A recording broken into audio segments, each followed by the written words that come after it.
안녕하십니까. 현대투자연구소 송교입니다. 제가 오늘자로 드디어 유튜브 방송한 지가 3개월째 됩니다. 지난 8월 28일 날 시작을 했거든요. 지금 구독자분들이 한 3,500분을 넘어섰어요. 여러분들 격려의 힘이 아니었나 생각이 됩니다. 유튜브 방송을 하다 보니까 장점도 굉장히 많습니다. 장점이 굉장히 많죠. 아무래도 이제 주식을 연구하는 시간이 좀 많이 늘어난 것 같고요. 굉장히 많이 늘었습니다. 단점도 있는 것 같아요. 좀 단기적으로 좀 시세에 민감한 것 같아요. 주가가 좀 오를 때는 방송하기가 좀 수월하고, 어제라든가 이제 오늘 같은 경우는 방송하기가 좀 힘들어요. 준비하는 것도 좀 그렇고요. 제가 이제 증권 강연회라든가 혹은 이제 회원들한테는 시세의 어떤 일희일비하지 말라는 당부를 드리거든요. 근데 제가 좀 많이 흔들린 것 같아요. 여하튼 좀 힘들더라도요. 지금 시장을 긴 호흡으로 본다면 굉장히 좋은 흐름이 예상이 됩니다.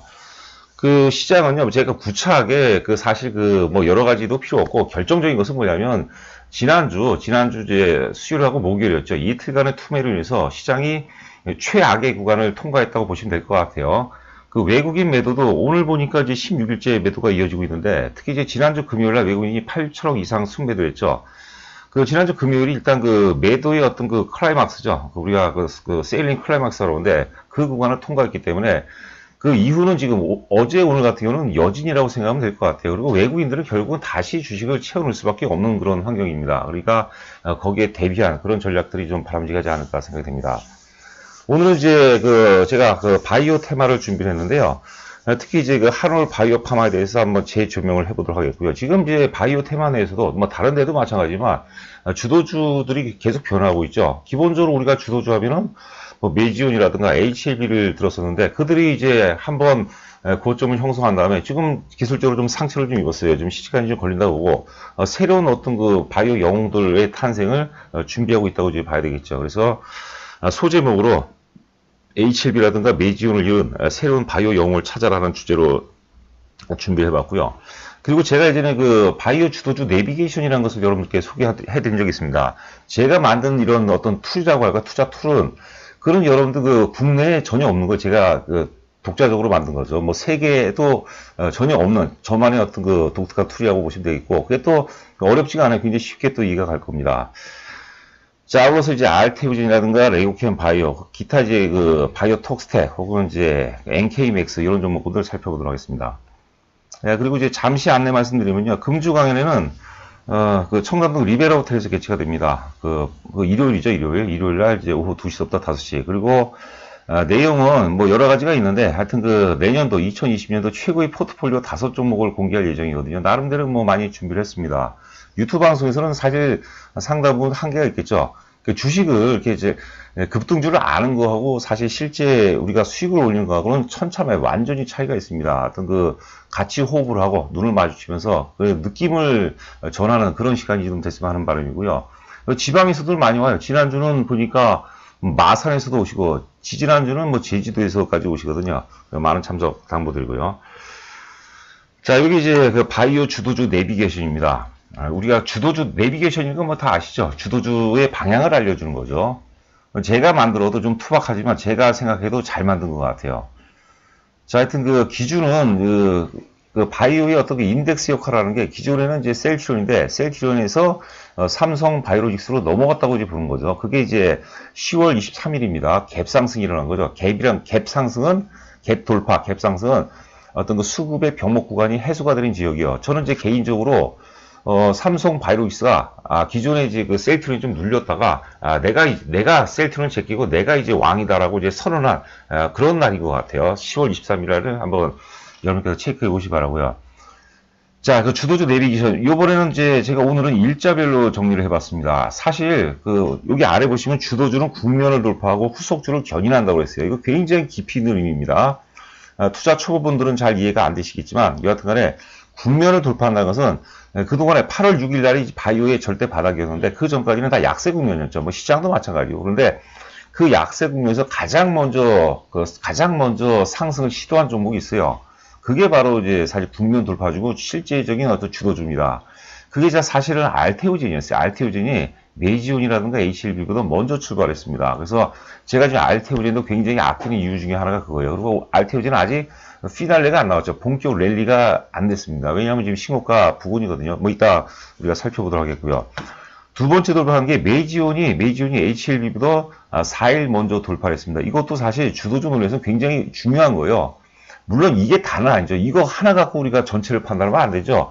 알테오젠이라든가 메이지온이라든가 HLB 이런 논리, 어떤 그 바이오 업종이기 때문에 어떤 핵심 아이템, 그리고 상승 논리, 이게 또 중요한데, 기본적으로 어떤 수급적인 역학관계, 혹은 주도주 논리로 우리가 접근해 본다면 이런 논리도 굉장히 중요한 겁니다. 그리고 이제 그 외에도 올라간 종목이 많은데 그런 것들은 이제 주도주 감이 안 되는, 말 그대로 감이 안 되는 거죠. 그 다음에 이제, 한올 바이오 파마가 10월 7일, 10월 들어서 가장 강렬하게 먼저 반응을 했어요. 두 번째는 젠백스가 한 일주일 이후에 반응했고, 그 다음에 이제 셀리버리가 11월 1일 강렬하게 반응했고, 그 다음에 레고캔 바이오도 역시 11월 초에 반응한 겁니다. 그래서 순서대로 한번 살펴보도록 하겠습니다. 기타 이제 바닥권에서 안정성을 확보한 상태에서 우리가 수익을 좀 효과적으로 도모할 수 있는 그런 종목군들은 이제 바이오 톡스텍 혹은 NK맥스 이런 종목군들이 아닌가 생각이 됩니다. 종목에 대해서 우리가 깊이 있게 설명할 수는 없어요. 왜냐하면 강연장 오시면 아시겠지만 지난주 강연에서 서진 시스템 하나 갖고 제가 뭐 거의 한 3, 40분을 얘기했던, 서진이 아니죠. 죄송합니다. 이노 와이어리스 한 종목 갖고 제가 거의 한 뭐 4, 50분 얘기를 했던 것 같아요. 그렇거든요, 사실. 어설프게 얘기하는 것보다는 안 하는 게 좋죠. 여러분께서 그것은 이제 숙제라고 생각하시면 될 것 같습니다. 자, 먼저 이제 한올 바이오 파마 상승 논리. 이거는 예전에 우리 회원분들한테 요약해서 좀 말씀해 드렸던 건데요. 자본금 한 261억, 액면가 500원이고, 시총 한 1조 7천억 정도. 대웅제약이 대주주입니다. 대웅제약이. 그러니까, 기본적으로 어떤 거 재무적 리스크라든가 이런 거는 없다고 봐야 되겠죠. 굉장히 의미 있는 거죠, 이거는. 또한 국민연금에서도 한 8%대 갖고 있다는 것은, 뭐, 나름대로 뭐, 국민연금에서 어느 정도 뭐, 보증을 섰다. 이렇게 해석을 해도 될 것 같아요. 상승 논리는 바이오 같은 경우는요, 등락이 굉장히 불확실성이 굉장히 크죠. 왜냐하면 실적이 백업이 안 되는 거죠. 그런데 한올 바이오 파마는 실적이 백업이 된다는 거죠. 저는 이게 한올 바이오 파마의 가장 커다란 어떤 그 핵심 가치라고 생각합니다. 우리가 예를 들어서 어떤 그 A라는 종목, 예를 들어서 A라는 종목을 사례로 들어보죠. A라는 종목은 리스크가 굉장히 커요. 그러니까 예를 들어서 기대 수익이 예를 들어서 뭐 한 1000%인데 기대 손실도 그 이상이라고 보는 거죠. 그 정도라고 보는 거고. 어떤 B라는 종목은 기대 수익이 한 50인데 기대 손실을 작아요. 안정적이죠. 그럼 어떤 걸 선택하겠습니까? 두 번째를 선택하는 거죠. 첫 번째 선택하는 사람들은 문제가 많은 분들이에요. 그럼 여러분께서 이제 오늘 사실 시장 보면 웃을 분위기가 아닌데 하여튼 우리가 방어 기제 중에서 긍정적인 방어 기제가 있죠. 그것은 사실 유머, 해악 이런 게 이제 긍정적인 방어 기제죠. 이런 것들은 아무것도 아닌데 여러분들. 여튼간에 실적이 올해 그 예상 영업이 대략적으로 뭐 한 짧게는 한 140억에서 160억 정도 예상하고 있거든요. 작년도에 55억이니까 뭐 굉장히 뭐 퀀텀 점프를 했다고 봐야 되겠죠. 두 번째는 이제 안구 건조증 관련해서 이게 이제 가장 핵심이에요. 사실 안구 건조증이 중국에서 임상 2상이 통과를 했거든요. 그렇기 때문에 지금 이제 미국에서 임상 3상이 성공 가능성이 굉장히 높다고 보는 거고, 이게 이제 모니터링으로 본 거고, 저는 제 방송을 계속 들으신 분들은 아시겠지만은요, 성공 기대감으로 가는 거고요. 성공하게 되면은 일단 매도 관점이에요. 기본적으로 우리가 메이지온에서도 여러 번 말씀드렸죠. 무슨 말씀인지 아시겠죠? 이 주식은 특히 이제 바이오는 상상력으로 갈 때가 가장 아름다운 거죠. 상상력으로 갈 때가. 자, 여러분들 제가 또 깜빡하니까 구독과 좋아요 꼭 부탁드립니다. 기존의 구독자분들은 좋아요 부탁드리고 이렇게 이제 어려운 장에서 좀 많이 격려해 줬으면 합니다. 그리고 처음 방송을 들으신 분들은 방송 들어보시고 뭐 내용에 별볼일 없을 것 같으면 그냥 들으시길 바라고요. 괜찮다. 계속해서 우리가 한번 같이 한번 연대를 해볼 만하다라면 이제 구독을 부탁드립니다. 자, 그리고 이제 10월 28일 날, 이따가 차트 보면 아시겠지만 10월 28일 날, 식약품 안정성 관련, 식약품 의약품 보관 문제로 해서 내부 고발을 했어요. 그때 한번 10월 28일 날 여러분께서 한올 바이오 파마에 관심 있는 분들은 한번 들어가서 보시기 바랍니다. 내부 고발로 인해서 좀 징계를, 경찰이 수사 중이라고 그러는데 그 악재로 개파락이 발생됐거든요. 저는 그거로 인해서 어떤 상당 부분의 어떤 잠재 대기 매도세가 이탈이 됐다고 보는 거죠. 주식은 제가 이제 시장도 지난주 수요일하고 목요일날 이제 이틀간 투매로 인해서 결정적인 바닥을 확인했다. 그런 말씀을 드렸듯이 뭐 개별 주식도 마찬가지예요. 항상 바닥이라는 것은 악재 속에서 옵니다. 악재가 터졌다고 무조건 오른다는 건 아니죠. 악재 구간을 어떻게 극복하느냐, 어떻게 회복하느냐. 물론 이제 그것은 기본적으로 기업의 어떤 상승 논리와 함께, 회사의 상승 논리와 함께 진행이 된다고 봐야 되겠죠. 자, 계속해서 이제 그 종목을 한번 보도록 하죠. 제 그 고등학교 동창인데 신호재라는 친구가 있습니다. 그 실명입니다, 여러분들. 신호재. 그 사실 증권시장에서 그 최고의 이름이죠. 구호재도 아니고 신호재죠. 그 친구가 이제 어제 저녁에 전화 와서 야, 그 유튜브 방송이 너무 길다고 그러는 거예요. 그 제발 그 15분 이내로 줄이라고 하더라고. 그 친구도 주식을 굉장히 좋아합니다. 또 제법 좀 잘합니다. 예전에 셀트리온 갖고 굉장히 또 재미를 같이 보고 종목을 이제 저하고도 이제 같이 상의해서 많이 얘기를 해요. 여하튼간에 15분 이내로 줄이라고 하더라고요. 그래서 제가 아주 단단히 약속을 했고요. 그래서 지금 섹터별로 좀 나눠서 지금 제가 좀 불편하더라도 손이 좀 많이 가더라도 좀 섹터별로 나눠서 방송을 할 예정입니다.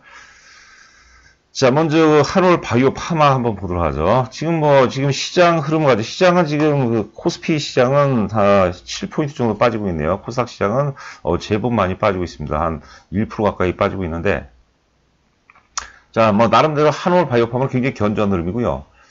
차트를 좀 보면은, 자, 아까 그 10월 28일이 이날입니다. 내부 고발로 인해서 악재가 나왔는데 그 악재로 인해서 거래도 굉장히 많이 터졌어요. 이날 매도와 매수 간의 대접전을 벌인 거죠. 매수가 갖고 있는 화력 혹은 이제 매도가 갖고 있는 화력을 총동원해서 싸운 날이에요. 누가 이겼는지 모르죠. 근데 그 다음날 보니까 다시 갭 상승이 일어났어요.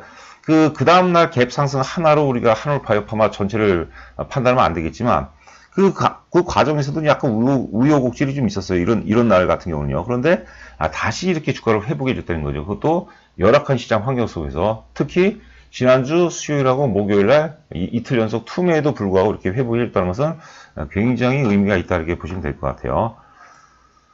자, 그리고 이제 저 일봉을 좀 길게 보면 자, 이때 한번 크게 단기간에 바이오의 매력이 이런 것 같아요. 그 단기간에 크게 상승 이후에 이 상승에 따른 반동이죠. 반동으로 오랜 시간 동안 조정을 받았어요. 거래는 지금 많지는 않죠. 그리고 월봉 보시면 월봉상은 굉장히 좋은 모습입니다. 특히 이제 이 고점이죠. 2016년도 고점. 프레토 지지선을 확보하고 있다. 주가가 이제 프레토 지지선을 확보하고 있다는 것은 개입된 세력의 힘이 크기가 굉장히 세다는 것을 의미하고 결국은 프레토 지지선을 확보하고 있기 때문에 주가는 역사적 고점 44,800원인데 이 가격대를 돌파할 가능성이 굉장히 높다고 보시면 됩니다.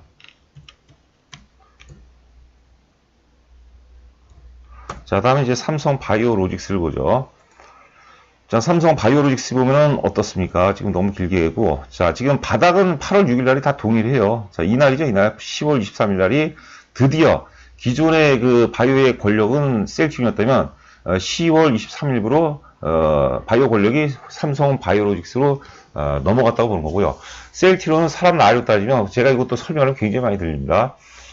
지금 기존에 이제 방송 들으셨던 분들은 아시겠죠. 여하튼간에 셀트리온은 지금 사람 나이로 따지면 그거 제 기준이에요. 이미 그 2018년도 절정을 넘어섰기 때문에 지금 50대에서 60대로 넘어가는 과정이고, 뭐 60대도 아직까지 이제 시작이죠. 이제 60대면은. 삼성 바이오로직스는 지금 20대에서 30대로 넘어가는 과정이에요. 그러면 우리가 승부를 볼 때는 삼성 바이오로직스로 보는 게 맞습니다. 물론 삼성 바이오로직스는 상처가 있어요. 지금 분식회계라는 상처가 있는데, 그거를 그렇기 때문에 삼성 바이오로직스를 산다는 것은 아니죠. 그럼 완전히 궤변이고 그거로 인해서 삼성 바이오로직스의 수급 체계가 굉장히 강해지는 겁니다, 여러분들. 요 정도 선까지 여러분께서 한번 잘 한번 깊이 있게 한번 이해해 보시기 바라고요. 자, 그다음에 이제 순서대로 종목을 보도록 하겠습니다. 알테오젠 보도록 하죠. 알테오젠. 자, 알테오젠 아직까지는 뭐 괜찮습니다. 이때죠. 8월 달에 이때 8월 28일이네요. 이때 제일 먼저 반응을 했어요. 사실 메지온이라든가 HLB도 먼저 반응을 했죠. 지금 조정받는 것은 뭐냐면 역사적 신고가예요. 역사적 신고가. 살짝 돌파를 했어요. 살짝 장중에 찍었죠. 월봉상 보면은.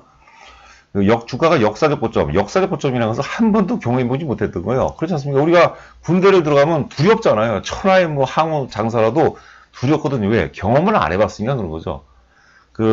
그렇기 때문에 우리가 역사의 고점 돌파하려면 엄마가 아가를 낳는 것 같은 그런 산고를 겪기 마련입니다. 뭐 그런 차원 정도로 해석이 되고, 일단 기본적으로 과열 신호가 안 나왔어요. 과열 신호가. 그렇기 때문에 계속해서 우리가 매수 관점으로 접근을 해야 된다 이렇게 보면 될 것 같아요. 자, 그 다음에 레고캠바이오 보도록 해요.